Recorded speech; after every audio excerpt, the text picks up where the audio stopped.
요즘 칸 영화제 현장에서 반복적으로 들려오는 말이 하나 있다.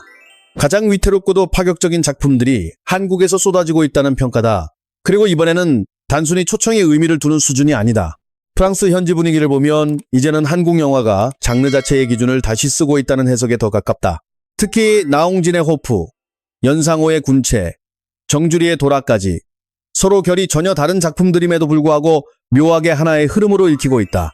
과거 세계 시장에서 한국 영화는 규모는 작지만 강렬한 인상을 남기는 예술성과 창의성이 돋보이는 작품으로 소비되는 경우가 많았다. 다시 말해 평가면에서는 높았지만 시장을 장악하는 힘은 제한적이었다. 그러나 지금 상황은 완전히 달라졌다. 이제는 작품성, 흥행성, 그리고 전 세계 대중을 겨냥한 확장성까지 동시에 추구하는 단계로 올라섰다. 이번 호프가 특히 주목받는 이유도 바로 그 지점에 있다. 초반 약 50분 동안 외계 존재의 실체를 거의 드러내지 않는 방식은 전형적인 괴수 영화와는 거리가 멀다. 오히려 미스터리 스릴러에 가까운 긴장으로 관객을 압박한다. 훼손된 시신, 설명되지 않는 흔적, 들리지 않는 비명, 그리고 점차 붕괴되는 마을의 공기가 이어질 뿐이다. 그런데 중반을 넘어서면서 영화는 아차낙 방향을 틀어버린다. 이후에는 총격, 추격, 차량 액션, 대규모 전투가 폭발적으로 이어진다. 경찰차와 우주선이 뒤엉키는 장면까지 등장하며 스케일이 급격히 확장된다. 놀라운 점은 이런 급격한 전환이 어색하지 않다는 데 있다. 칸 현장에서는 공포 영화로 시작했다가 갑자기 광기 어린 블록버스터로 변모했다는 반응이 계속 나왔다. 바로 이 지점에서 해외 매체들이 강한 충격을 받은 것으로 보인다. 영국의 가디언은 멈추지 않는 광란의 외계 전투라 평했고 프랑스 보그는 올해 칸에서 가장 충격적인 작품이라는 표현을 사용했다. 미국 매체 더랩은 역대 최고 수준의 액션 영화 중 하나라고까지 언급했다. 물론 모든 평가가 긍정적인 것은 아니다. 인디와이어는 CGI 완성도와 일부 스토리 전개를 강하게 비판했으며 외계인 디자인 역시 호불호가 갈린다는 지적이 이어졌다. 하지만 오히려 이런 극단적인 반응 자체가 작품의 위치를 보여준다. 진짜 위험한 영화는 무난한 반응 속에서 사라진다. 반대로 영화사에 남는 작품은 등장 순간부터 관객을 혼란에 빠뜨린다. 지금 칸에서 호프를 둘러싼 분위기는 분명 후자에 가깝다. 특히 이번 작품에서 눈여겨볼 부분은 배우들의 존재감이다. 황정민은 외계 존재가 본격적으로 등장하기 전까지 영화의 긴장을 거의 혼자서 끌고 간다는 평가를 받는다. 현지에서도 그의 이름이 반복적으로 언급되며 초반부 불안한 공기를 형성한 핵심으로 꼽혔다. 조인성은 직접 액션을 소화하며 강렬한 인상을 남겼고 말을 타고 달리며 총격전을 벌이는 장면은 현장에서 큰 화제를 모았다. 정호연 또한 카체이스와 총기 연기를 위해 별도로 면허까지 취득했다는 사실이 알려지며 관심을 끌었다. 여기서 중요한 건 단순한 연기력 이상의 변화다. 한국 배우들이 더 이상 특정 지역 이미지에 갇혀 소비되지 않는다는 점이다. 과거 할리우드는 동양 배우를 제한된 틀 안에서 활용하는 경우가 많았다. 그러나 지금은 다르다. 이들은 글로벌 블록버스터 구조 안에서 중심축으로 기능하고 있다. 이번 작품에서도 그 흐름은 분명하다. 마이클 패스벤더와 알리시아 비칸데르 같은 배우들이 단순한 얼굴 역할이 아니라 외계 존재 연기에 깊이 관여했다는 점은 상징적이다. 과거에는 한국 배우가 해외 프로젝트에 보조적으로 참여했다면 이제는 상황이 역전됐다. 할리우드 배우들이 한국 감독의 세계관 안으로 들어오는 흐름이 형성된 것이다. 이들의 진짜 가치는 나홍진 특유의 설명되지 않는 혼돈과 공포를 서구적 연기 방식으로 재해석해냈다는 데 있다. 나홍진의 작품 세계는 언제나 인물을 극한의 선택 앞에 밀어놓고 그 속에서 터져나오는 원초적인 에너지를 포착해왔다. 과거 작품에서 한국 배우들이 거칠고 응축된 감정으로 화면을 장악했다면 패스벤더와 비칸데르는 전혀 다른 결로 그 공포에 깊이를 더한다. 특히 마이클 패스벤더 특유의 차갑고 이성적인 통제력이 정체불명의 외계 존재를 마주하면서 점점 무너지는 과정은 영화 초반 긴장감을 극대화하는 핵심 장치로 작동한다. 이 변화는 단순한 연기 이상의 의미를 갖는다. 그것은 지금 한국 영화가 어디까지 확장되고 있는지를 보여주는 가장 강렬한 신호이기도 하다. 알리시아 비칸데르는 감정을 극도로 눌러 담은 채 단 하나의 시선만으로도 절박함과 냉기를 오가며 자칫 공중으로 떠오르기 쉬운 SF 장르 속 인물을 현실에 단단히 고정시키는 중심축으로 기능한다. 이 절제된 연기는 영화 전체의 균형을 붙잡는 핵심 요소로 작용한다. 결국 두 할리우드 배우는 나홍진 특유의 거칠고 본능적인 연출 외에 정교하게 설계된 심리적 층위를 덧입히는 역할을 수행했다. 그 결과 스릴러 특유의 날선 정서와 정통 연기파 배우들의 밀도 높은 호흡이 결합되며 작품은 동양과 서양이라는 구분을 넘어 전 세계 관객이 공통적으로 전율할 수 있는 완성도에 도달하게 된다. 특히 이번 칸에서 가장 난폭한 에너지로 현장을 흔들어 놓은 또 다른 작품은 연상호의 군체였다. 연상호 감독은 이미 세계 장르 영화 시장에서 독보적인 위치를 확보한 인물이다. 그의 대표작 부산행은 단순히 흥행에 성공한 좀비 영화가 아니라 한국 특유의 감정 폭발과 사회적 불안을 장르 안에 깊이 밀어넣으며 기존 좀비물의 리듬 자체를 바꿔놓은 작품으로 평가받는다. 그리고 이번 군체는 그 흐름을 이어받아 한 단계 더 진화했다는 반응을 끌어내고 있다. 칸 미드나이트 상영이 끝난 시각은 새벽 3시에 가까웠다. 그럼에도 극장 안의 열기는 쉽게 식지 않았다. 관객들은 자리에서 일어나서도 계속해서 이야기를 이어갔고 일부는 흥분한 표정으로 액션 장면을 다시 떠올리며 대화를 나눴다고 전해진다.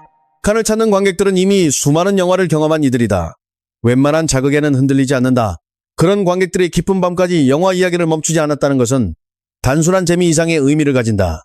그것은 이 작품이 하나의 체험처럼 작동했다는 신호에 가깝다.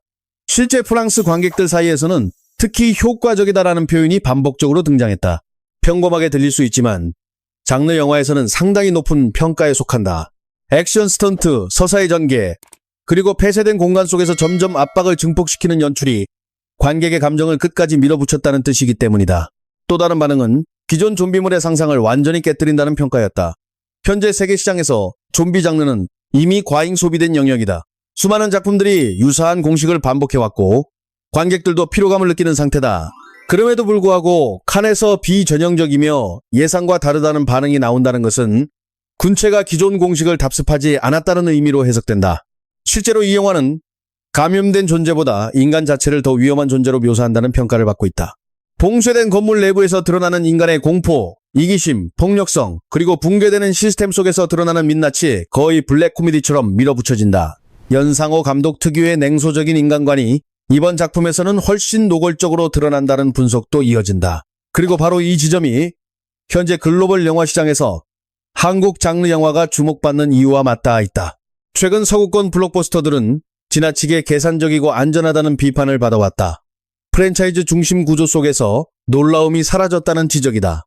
반면 한국 장르 영화는 여전히 과감하고 거칠며 감정을 끝까지 밀어붙인다. 때로는 통제되지 않은 듯한 폭주를 보이기도 한다. 그러나 역설적으로 그 과잉의 에너지가 지금 세계 관객들에게 신선함으로 다가가고 있다. 이런 이유로 군체는 감정 밀도가 극도로 높은 작품이라는 평가를 얻고 있다. 단순히 좀비가 활개치는 이야기가 아니라 인간 전체가 거대한 공포에 잠식되어가는 과정을 숨막힐 듯 압축해 보여준다는 것이다. 칸 현장에서도 괴물보다 인간이 더 두렵다는 반응이 반복해서 언급됐다. 이러한 흐름 속에서 구교환의 존재감 역시 강하게 부각되고 있다. 일부 해외 관객들은 그를 작품에서 가장 인상적인 인물로 꼽기도 했다. 과거에는 한국 배우들이 주인공 중심으로 소비되는 경향이 있었지만 이제는 악역이나 개성 강한 캐릭터들까지 글로벌 관객에게 깊은 인상을 남기고 있다. 구교환 특유의 예측 불가능한 에너지와 불안정한 분위기는 서구 장르 영화에서 쉽게 볼 수 없는 결을 지녔다는 평가가 많다. 이처럼 독특한 배우들의 존재가 한국 영화의 개성을 더욱 선명하게 만든다. 군체는 칸에서 약 7분 동안 기립박수를 받았다. 물론 이 축제가 기립박수에 익숙한 공간이라는 점은 사실이다. 하지만 진짜 중요한 것은 숫자가 아니라 그 순간을 채운 공기의 밀도와 분위기다. 이번 군체가 받은 약 7분의 기립박수는 단순한 형식적 예의와는 거리가 멀었다. 현장에서 전해진 분위기는 마치 거대한 놀이기구를 타고 내려온 직후처럼 관객 전체가 흥분 상태에 가까웠다는 쪽에 더 가까웠다. 그 집단적인 열광은 지금 한국 장르 영화가 어디까지 확장되고 있는지를 상징적으로 드러내는 장면처럼 읽힌다. 그리고 마지막으로 정주리의 도어라는 완전히 다른 결로 칸의 시선을 붙잡는다. 호프와 군체가 거대한 스케일과 폭발적인 전개로 관객을 흔든다면 도라는 오히려 침묵과 정적으로 압박을 가한다. 이 작품은 거대한 사건 대신 인간 내부에 자리한 상처와 균열을 아주 가까운 거리에서 집요하게 응시한다. 흥미로운 지점은 이러한 접근 방식조차 지금 세계 영화계에서는 매우 한국적인 것으로 받아들여지고 있다는 사실이다. 과거 한국 영화의 강점은 주로 강렬한 장르적 에너지로 설명되곤 했다. 하지만 정주리의 작품은 전혀 다른 방식으로 그 힘을 입증한다. 감정을 과장하지 않으면서도 인간의 고통을 극도로 밀도 있게 포착하는 시선이 바로 그것이다. 결국 올해 칸에서 목격된 것은 단순한 성공 사례가 아니다. 더 중요한 변화는 이제 한국 영화가 하나의 스타일로 정의되지 않는다는 점이다. 수상 가능성 역시 충분히 거론되고 있다. 현재 스크린데일리 평점 기준 상위권을 유지하고 있다는 사실은 결코 가볍게 볼 수 없는 지표다. 물론 칸 영화제는 단순한 화제성만으로 결과가 결정되는 공간이 아니다. 심사위원 구성의 성향, 정치적 메시지, 그리고 예술적 완성도 등 다양한 요소가 복합적으로 작용한다. 그럼에도 불구하고 나홍진의 오픈은 최소한 이번 칸에서 가장 강한 화제성을 만들어낸 작품 중 하나라는 점은 분명해 보인다. 특히 기술적 완성도, 장르적 야심, 그리고 현장의 반응까지 고려하면 감독상이나 기술 부문에서 변수로 작용할 가능성이 있다는 전망도 이어지고 있다.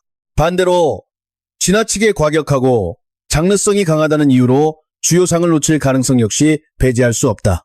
하지만 지금 시점에서 더 중요한 것은 수상 여부 그 자체가 아닐 수도 있다. 핵심은 이제 한국 영화가 더 이상 주변부가 아니라는 사실이다. 이번 오픈은 그 변화가 어디까지 뻗어나갈 수 있는지를 보여주는 사례처럼 보인다. 과거에는 잘 만든 아시아 영화라는 틀 안에서 평가받던 경우가 많았다. 그러나 이제 상황은 완전히 달라졌다. 세계 영화 시장은 한국 영화가 새로운 장르 문법을 창조할 수 있다고 인식하기 시작했다. 그리고 이것이 바로 지금 칸 현장에서 호프를 둘러싸고 형성된 가장 중요한 분위기다. 관객들은 단순히 외계인 소재의 영화를 본 것이 아니다. 오히려 한국 영화가 앞으로 어디까지 확장될 수 있는지를 직접 목격하고 있다는 감각에 더 가깝다. 물론 올여름 국내 개봉 이후 반응은 또 달라질 수 있다. 한국 관객들은 칸보다 훨씬 냉정한 기준을 적용하기 때문이다. CGI에 대한 논쟁이 커질 가능성도 있고 급격한 장르 전환에 대해 호불호가 강하게 갈릴 여지도 있다. 그럼에도 불구하고 한 가지는 분명하다.